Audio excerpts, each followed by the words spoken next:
রীতিমতো খেলার বল হয়ে গেছে। কথায় আছে what goes around comes around. দেখো কি হয়েছে, কিছুদিন আগে আমাদের এক ইটালিয়ান প্রতিবেশীকে আমাদের বাগান থেকে বেশ কিছু বেগুন, চেরি টমেটো আর একটা পাকা পেঁপে দিয়েছিলাম। আর আজকে সে কি দিয়েছে, তার বাগানের কিছু চারা গাছ, মনে হচ্ছে কিছু চারা দিয়েছে। কিসের চারা তোমাদেরকে চলো দেখাই, আমিও দেখি। সাবধানে বার করতে হবে। এগুলো নাকি ইতালিয়ান ক্যাবেজ, মানে ওই বাঁধাকপি, কিন্তু ইতালিয়ান বাঁধাকপি।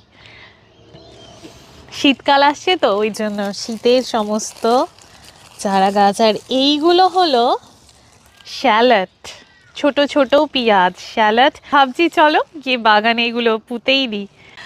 আমার বাগানে যে স্যালাড গাছগুলো রয়েছে ওগুলো ওরাই একবার দিয়েছিল, তো আবার এই সিজনে আবার দিয়েছে স্যালাড, তো এই স্যালাড কয়েকটা পুঁতে দেব।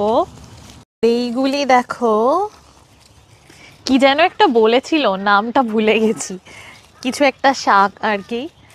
তবে আমরা তো এরকম শাক খেয়ে অভ্যস্ত নই, মানে অন্তত আমি তো খাইনি। তোমরা কি খেয়েছো, চিনতে পারছো দেখে এটা কি? বুঝতে পারলে কমেন্ট সেকশনে জানিও, আমি আবার ওদেরকে জিজ্ঞাসা করব যে আরেকটা যেটা দিয়েছো সেটা কি সে চারা।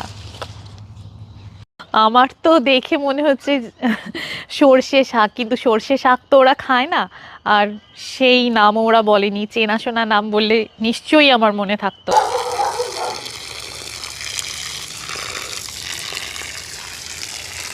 এবার এইগুলো রেখে দিই, এর মধ্যে পেঁপের চারা, বেগুনের চারা করব। বেশ কয়েকজন চেয়েছে, তো তাদেরকে এগুলোতে করে আবার চারা দেওয়া যাবে। এই চলতে থাকে। তোমাদেরকে চলো একটু আমার বাগানের অ্যাভোকাডো গুলো কীরকম হয়েছে চলো দেখাই। প্রচুর অ্যাভোকাডো হয়েছে এবার, এই বছর প্রথম হলো গাছে অ্যাভোকাডো।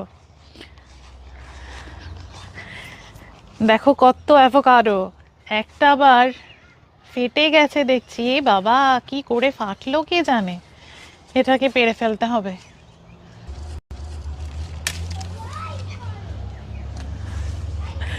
গাছের প্রথম অ্যাভোকাডো, তাও আবার দেখো ফাটা। এই ছিল কপালে।